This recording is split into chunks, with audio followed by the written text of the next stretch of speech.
तिथे एक धाराव नावाची माऊली आहे. ती धाराव नावाची माऊली पुरंदर गडावर गेली सरोदे सर.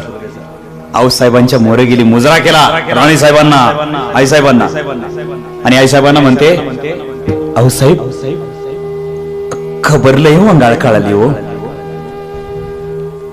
आमसने असं कळालं की लेकराला दुधाई पाहिजे म्हणून. अगं हो, बऱ्याच जणी आल्या ग, पण त्याच्या बदल्यात तुला काय हवं. आईने काय उत्तर द्यावं. आऊसाहेब, जिथं लेकरासाठी दुधाचा व्यवहार होतो तिथं लेकराचं आणि आईचं नातं कधीच नसतं. मी आई म्हणून आले, मला काही नको आईसाहेब, मला फक्त लेकराला दूध पाजण्याची या जन्मात मिळालेली संधी मला द्या. माझ्या छत्रपती संभाजी राजांना जन्म झाल्यानंतर आईचं दूध सुद्धा पिता नाही आलं. काय प्रारब्ध आहे, काय दुर्भाग्य आहे आमच्या महापुरुषांचं.